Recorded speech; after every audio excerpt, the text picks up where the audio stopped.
Saya Miftahul Rizky Dalimunte. Pada kesempatan kali ini saya akan menjelaskan mengenai apa itu rekrutmen.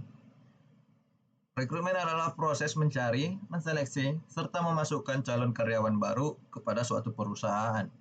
Rekrutmen ini terbagi dari 3 jenis. Yang pertama rekrutmen internal, yang kedua rekrutmen eksternal, yang ketiga adalah rekrutmen referral.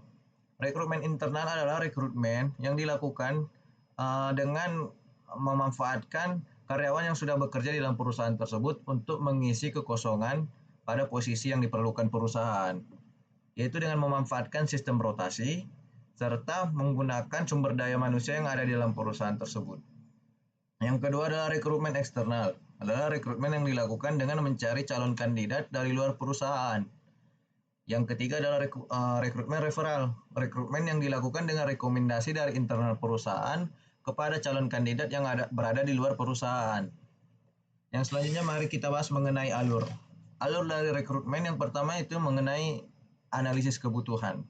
Kita harus menganalisis apa sih yang diperlukan perusahaan pada posisi apa serta kualifikasi apa yang diperlukan.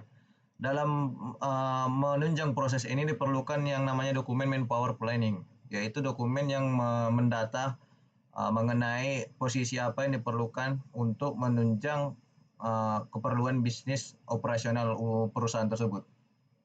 Yang selanjutnya kita melakukan job description. Kita harus menjabarkan, menguraikan pekerjaan apa yang akan dilakukan serta kualifikasi apa yang diperlukan untuk melakukan pekerjaan tersebut.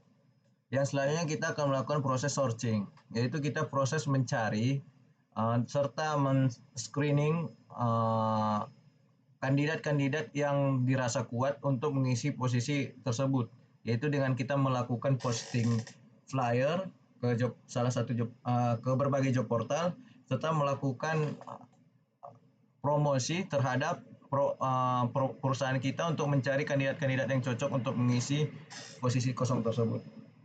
Yang selanjutnya yaitu tahap interview. Di sini kita akan melakukan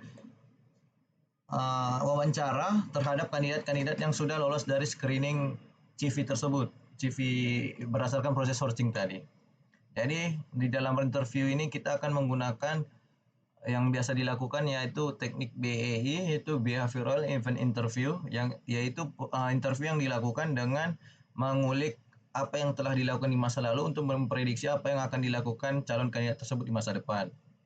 Bisa juga kita menggunakan situational interview atau interview yang dilakukan ketika kita menghadapkan calon kandidat tersebut ke dalam suatu masalah atau situasi dan bagaimana kita akan menilai bagaimana dia akan menyelesaikan permasalahan tersebut.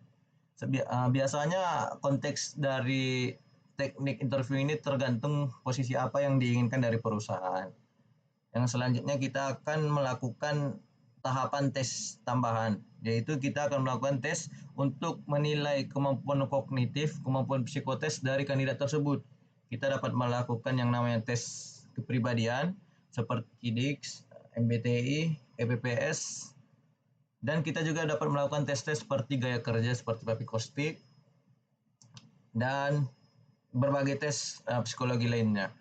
Yang selanjutnya kita itu melakukan yang namanya offering, yaitu penawaran. Kita menawarkan offering letter setelah kandidat-kandidat tersebut kita rasa telah cocok dan kita telah berdiskusi dengan user. Kita melakukan offering, penawaran dengan menyerahkan offering letter, yaitu kepastian untuk melanjutkan proses ke tahap onboarding. Yang selanjutnya tahap terakhir onboarding. Di sini kita akan melakukan istilahnya adaptasi. Kita akan memperkenalkan introduction kepada calon kandidat tersebut, bagaimana sih perusahaan ini, bagaimana budaya kerjanya serta sistem kerjanya. Di situ kita akan mendampingi calon karyawan tersebut serta melengkapi administrasi yang diperlukan untuk mengisi database data untuk keperluan database karyawan. Setelah itu maka resmi calon kandidat itu akan menjadi karyawan dari perusahaan tersebut. Mungkin cukup sekian yang dapat saya sampaikan. Terima kasih.